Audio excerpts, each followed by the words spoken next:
శ్రావణం mega sale మీ CMR legacy of జ్యువెలరీలో విఏలో 50% వరకు తగ్గింపు. వివరాలకు సంప్రదించండి. శ్రద్ధలతో చేసుకోవాల్సిన పూజలు, వ్రతాలు, నోములను కూడా ఇష్టారాజ్యంగా మార్చేస్తున్నారు కొందరు సెలబ్రిటీస్. ముఖ్యంగా ఈ సిరి హనుమంతు లాంటి వాళ్ళు చేసిన వాటి మీద అయితే అనేక రకాలుగా కాంట్రవర్సీ అయితే అవుతుంది. మీరేమంటారు దీని మీద? బేసిక్గా ఏంటంటే మీరు అన్నారు కదా, ఇన్ఫ్లుయెన్సర్స్ అంటే ఇన్ఫ్లుయెన్స్ చేసేవాళ్లే కదా. ఇట్లాంటి సెలబ్రిటీస్ ఎవరైతే ఉన్నారో ఆ పిలిచే ప్రాసెస్లో ఏంటంటే రిటర్న్ గిఫ్ట్స్ ఏవైతే ఉంటాయో వాటికి అట్రాక్ట్ అయ్యి కూడా వెళ్ళిపోతారు జనాలు. పైగా ఆ సెలబ్రిటీస్, ఇన్ఫ్లుయెన్సర్స్ వీడియోస్లో మనం కూడా కనిపించవచ్చు. మన సాంప్రదాయంగా ఏదైతే మనం రిచువల్స్ అంటాం అవి ఫాలో అవ్వడం పక్కన పడేసి. అందరికీ నమస్కారం, నేను Swaroopa Putlapalli. Welcome to Suman TV. శ్రావణ మాసం అనగానే మహిళలకి ఎంతో సంతోషంగా, ఆనందంగా అనిపిస్తుంది. భక్తి శ్రద్ధలతో చేసుకోవాల్సిన పూజలు, వ్రతాలు, నోములను కూడా ఇష్టారాజ్యంగా మార్చేస్తున్నారు కొందరు సెలబ్రిటీస్. బిగ్ బాస్ ఫేమ్ అయిన సిరి హనుమంతు తన బాయ్ ఫ్రెండ్తో వరలక్ష్మి వ్రతం చేసుకోవడం, అలాగే కొంతమంది ఇన్ఫ్లుయెన్సర్స్ వెస్ట్రన్ డ్రెస్సులతో పూజలు చేయడం అనేది కూడా విమర్శలకు దారితీస్తోంది. ప్రస్తుతం నాతో పాటు ఉన్నారు spiritual healer, Vedic nutritionist Vanaja Ramisetti గారు. ఆవిడతో మాట్లాడి ఈరోజు ఈ సెలబ్రిటీస్ వైఖరి గురించి అనేక విషయాలు తెలుసుకుందాం. నమస్తే వనజ గారు. నమస్తే అండి. మీరు కూడా చూస్తూ ఉన్నారు కదా, అసలు సోషల్ మీడియాలో ఎక్కడ చూసినా కానీ ఇన్ఫ్లుయెన్సర్స్ వీడియోసే కనిపిస్తున్నాయి. వాటిని చూసి మనం ఏం నేర్చుకోవాలి? ముఖ్యంగా ఈ సిరి హనుమంతు లాంటి వాళ్ళు చేసిన వాటి మీద అయితే అనేక రకాలుగా కాంట్రవర్సీ అయితే అవుతోంది. మీరేమంటారు దీని మీద? బేసిక్గా ఏంటంటే మీరు అన్నారు కదా, ఇన్ఫ్లుయెన్సర్స్ అంటే ఇన్ఫ్లుయెన్స్ చేసేవాళ్లే కదా. సో పాజిటివ్ ఇన్ఫ్లుయెన్స్ ఉంటుంది, నెగిటివ్ ఇన్ఫ్లుయెన్స్ ఉంటుంది మనకి. సో వీళ్ళందరూ ఏం చేస్తున్నారంటే ఇప్పుడు చూస్తుంటే లాస్ట్ ఫ్యూ ఇయర్స్ నుంచి చూస్తే ఏదైనా ఒక పండగ వచ్చిందనుకోండి, ఇంకా ఎస్పెషల్లీ ఆడవాళ్ళకి రిలేటెడ్ ఫెస్టివల్ ఏదైనా ఉంది అంటే ఫస్ట్ మనకి ఈ వరలక్ష్మి వ్రతమే. సో ఆ వరలక్ష్మి వ్రతంకి ఒక 2 months ముందు నుంచే స్టార్ట్ అవుతాయి కదా ఇవన్నీ. ఎట్లా చేసుకోవాలి పండగ, ఏమేమి కొనుక్కోవాలి, ఎంత ఫ్యాన్సీగా కొనుక్కోవాలి, ఎంత డబ్బులు ఖర్చు పెట్టాలి, ఈ ప్రాసెస్ అంతట్లో ఏమవుతుందంటే ఒకప్పుడు ఏంటంటే ఆడవాళ్ళకి ఒక అడ్జస్ట్మెంట్ ఉండేది. నాకున్న దాంట్లోనే నేను చేసుకుంటాను అన్న ఒక సాటిస్ఫాక్షన్, అందులోనే కంటెంట్మెంట్ అంటాం, అదే సాటిస్ఫైయింగ్గా ఉండేది అనమాట. ఒక కలశం పెడతాను, ఒక బ్లౌజ్ పీస్ పెడతాను, వచ్చిన వాళ్ళకి తాంబూలం ఇచ్చి పంపించేస్తాము. భక్తిగా, శ్రద్ధగా మనం వంటలు అవి చేసేసి వాటెవర్ నైవేద్యాలు మనకి ఎంత పాసిబిలిటీ ఉంటే అంత చేసి అమ్మవారికి పెడతాం. అది అక్కడ వరకే పరిమితం చేయాల్సింది. ఈ మధ్య ఏంటంటే డెకరేషన్ మీద ఎక్కువ షిఫ్ట్ అయిపోయింది. పూజ కంటే ఎక్కువ డెకరేషన్ వైపుకి మన మైండ్ షిఫ్ట్ అయిపోయింది. మీరు అన్నట్టుగా ఈ బిగ్ బాస్ ఫేమ్ ఎవరైతే ఉందో, ఇప్పుడు ఏంటంటే నార్మల్గా వరలక్ష్మి వ్రతం అంటే ఏంటంటే ఆడవాళ్ళందరూ వాళ్ళ భర్త సుఖంగా బాగుండాలి, ఆరోగ్యంగా ఉండాలి అని చేసుకునే పూజలో ఫస్ట్ ఆఫ్ ఆల్ ఇక్కడ ఉన్న బ్యాడ్ ఏంటంటే ఒకటి లివ్ ఇన్ రిలేషన్ ఒకటే. ఇప్పుడు ఆల్రెడీ ఆ లివ్ ఇన్నే యాక్సెప్ట్ చేసేయాల్సిన పరిస్థితి వచ్చేసింది మన దాంట్లో, సౌత్లో కానీ ఇండియాలో కానీ. ఒకప్పుడు ఆ కాన్సెప్ట్ అన్నది ఎక్కడ లేదు కదా మనకి. చాలా తప్పు. ఒకప్పుడు లవ్ మ్యారేజ్ చేసుకుంటున్నాము అని చెప్పడానికి పెద్ద పెద్ద పెద్ద పెద్ద గొడవలు అయిపోయాయి, పెద్ద పెద్ద ఇష్యూస్ అయిపోయాయి, పరువు హత్యలు అంటారు. ఏంటి ఈ మధ్య చూసే పరువు హత్యలు ఏంటంటే జనరల్గా మనకు అక్కడక్కడ బయటకు వస్తున్నాయి తప్పిస్తే ఒకప్పుడు ఇంత ఈ మీడియా లేదు కాబట్టి ఏం తెలిసేది కాదు మనకి. ఎన్నో సాక్రిఫైసెస్ ఉండేవి. లవ్ మ్యారేజెస్ని వదిలేసుకొని పేరెంట్స్ చెప్పిన మ్యారేజెస్ చేసుకోవాలి, అట్లాంటి కాన్సెప్ట్ నుంచి మనం లివ్ ఇన్ రిలేషన్స్ని యాక్సెప్ట్ చేయాల్సిన పరిస్థితి. సరే లివ్ ఇన్ ఓకే, అది అయిపోయిన తర్వాత ఇప్పుడు రీసెంట్గా చూసిన వస్త్రధారణ దగ్గర నుంచి ఏదైనా పూజ అంటే మనం ఎలా తయారవుతున్నాం, ఎలా పూజ చేసుకుంటాం అంటే మన సాంప్రదాయాన్ని ఎంత ముందుకు తీసుకెళ్తున్నాం అని చెప్పేవే ఈ పూజలు కానీ, హోమాలు కానీ, వ్రతాలు, నోములు, ఇవన్నిటికీ మైనస్ పెట్టేసి ఓన్లీ నేను ఎలివేట్ అవ్వాలి, నేను హైలైట్ అవ్వాలి, నేను అక్కడ ఎక్స్పోజ్ అయిపోవాలి, నేను ఎక్స్పోజ్ చేసేయాలి అన్న కాన్సెప్ట్ తోటి ఏవైతే పూజలు ఉన్నాయో అది పూజ కింద కన్సిడరే చేయకూడదు అసలు అవన్నీ. మనం కూడా నిజంగా, ఎందుకంటే ఎవరైనా తప్పు అని చెప్పేవాళ్ళు తక్కువైపోయారు, ఇప్పుడు వినేవాళ్ళు కూడా లేరు. ఇంకా అంతకంటే ఎక్కువ ఎవరు వినేలాగా లేరు అనమాట. ఏదో పిలుస్తున్నారు, వెళ్తున్నాం. ఇంకా మేజర్గా ఏంటంటే ఎవరైనా పిలుస్తున్నారు అంటే ఇట్లాంటి సెలబ్రిటీస్ ఎవరైతే ఉన్నారో ఆ పిలిచే ప్రాసెస్లో ఏంటంటే రిటర్న్ గిఫ్ట్స్ ఏవైతే ఉంటాయో వాటికి అట్రాక్ట్ అయ్యి కూడా వెళ్ళిపోతారు జనాలు. అది కూడా చాలా చాలా అనమాట. వెళ్తే మనకేదో మంచి పెద్ద రిటర్న్ గిఫ్ట్ వస్తుందో, పెద్ద చీర వస్తుందో, లేకపోతే పెద్ద ఇంకొకటి ఏదో వస్తుందో అన్న కాన్సెప్ట్ తోటి అందరు వెళ్ళి యాక్సెప్ట్ చేయాల్సి వస్తుంది అంతే.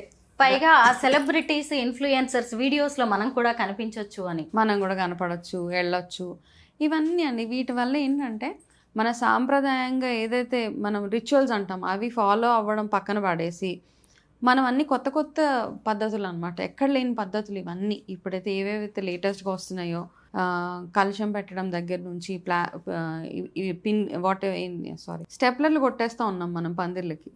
బేసిక్గా ఏంటంటే పూజ చేసేటప్పుడు ఇనుప సామాను ఏవైతే ఉంటాయో అవి ఎక్కడ వాడరు, స్టీలే వాడనివ్వరు. బేసిక్ పెద్దవాళ్ళ పాతకాలంలో ఏమన్నా స్టీలు అలాంటివి ఏం వాడనిచ్చేవాళ్ళు. అయితే విస్తరాకు లేదా తమలపాకులు లేదా ఇత్తడి సామాను, వెండి సామాను ఇవి వాడమని చెప్పేవాళ్ళు అనమాట. స్టీల్ ఎందుకంటే ఇనుము, మనం ఏం చేస్తామంటే ఏదైనా స్టీల్ వస్తువు, ఇనుప వస్తువులు బేసిక్గా మనం శనిగ్రహంతో రిలేట్ చేస్తాం కాబట్టి అవన్నీ వాడితే మనకి మంచిది కాదు అని చెప్పి.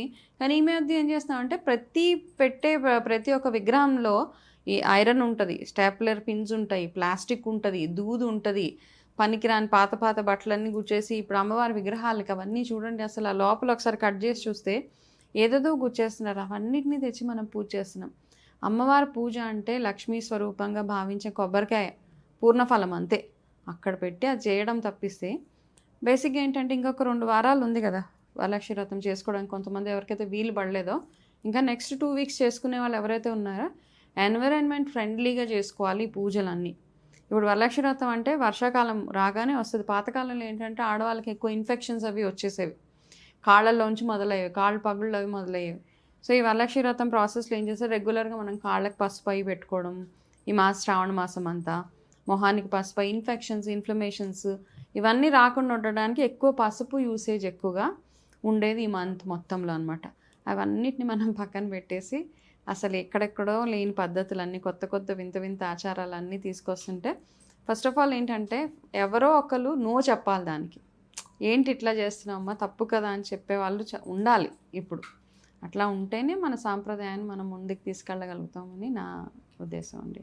వనజ గారు, ఖచ్చితంగా మనం ఈ పూజలు అనగానే డ్రెస్సింగ్ గురించి మాట్లాడుకోవాలి. మన ఇంట్లో ఒక పూజ జరుగుతున్న, పేరంటమైన, శుభకార్యమైన, పండగైనా మనం సంప్రదాయ బట్టలు కొనుక్కుంటాము, వేసుకుంటాం. ఈ సెలబ్రిటీస్ ఇష్టం వచ్చినట్టుగా స్లీవ్లెస్ కావచ్చు, లేదంటే లో నెక్ బ్లౌజులు, చీరలు కట్టుకునే విధానం కూడా చూడండి మొత్తం ఎక్స్పోజ్ చేయడమే అనమాట. మామూలుగా అసలు ఈ వరలక్ష్మి వ్రతం కావచ్చు, శ్రావణ మాసం పూజలు అంటే అమ్మవారి స్వరూపంగా మనం ఆడవాళ్ళని చూస్తాం. మరి ఇలాంటి డ్రెస్సింగ్ చూసి ఎవరు ఏం నేర్చుకోవాలి? ఇలాంటి డ్రెస్సింగ్స్ బేసిక్గా ఏంటంటే అమ్మా, ఇది నార్మల్గా ఎవరు చూసినా ఇప్పుడు పండగలకి డ్రెస్సింగ్ అనే కాదు, ఈ మధ్య ఆడపిల్లలు ఎక్కడ చూసినా ఎంత ఎక్స్పోజ్ చేస్తే అంత మంచిది అంటే అంత హైలైట్ అవుతామన్న ఒక కాన్సెప్ట్. బేసిక్గా ఏంటంటే కోపం వస్తుంది చాలామందికి, మనం తిడితే కోపం పడే ఆడపిల్లలు చాలామంది ఉంటారు. ఏంటంటే మనకు సెల్ఫ్ రెస్పెక్ట్ అని మాట్లాడుతూ ఉంటారు. సెల్ఫ్ రెస్పెక్ట్ ఫస్ట్ ఎక్కడొస్తుందంటే మనం కవర్ చేసుకోవడంలో సెల్ఫ్ రెస్పెక్ట్. అక్కడి నుంచి మీ సెల్ఫ్ రెస్పెక్ట్ రావాలి. అంతేగాని ఎవరో మనల్ని తిట్టినప్పుడు మనకి కోపం వచ్చేసి నాకు చాలా సెల్ఫ్ రెస్పెక్ట్ ఎక్కువ అని మాట్లాడుతూ ఉంటారు. అది సెల్ఫ్ రెస్పెక్ట్ కాదు. First try to cover yourself properly. మీ వస్త్రధారణ సరిగ్గా ఉంటే, ఆడవాళ్ళు ఏంటి ఎంత క్లోజ్డ్గా ఉంటే అంత హుందాగా ఉంటారు అంతే చూడ్డానికి. అప్పుడే మీరు అట్రాక్టివ్గా ఉంటారు. మిమ్మల్ని చూసి అవతల మనిషికి మర్యాద కలగాలి, అవతల మనిషికి మీతో ఒక మాట మాట్లాడాలంటే 1-2 సార్లు ఆలోచించాలి.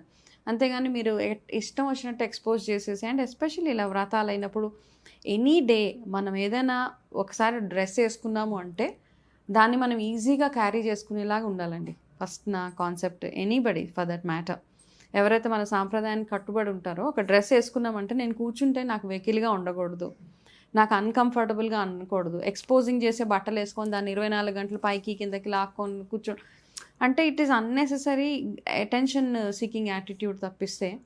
అండ్ అది సాంప్రదాయంలో ఎక్కడుందండి అలాంటివన్నీ? బేసిక్గా ఏంటంటే మన పేరెంట్స్ నుంచి రావాలి ఆ డిసిప్లిన్ అన్నది.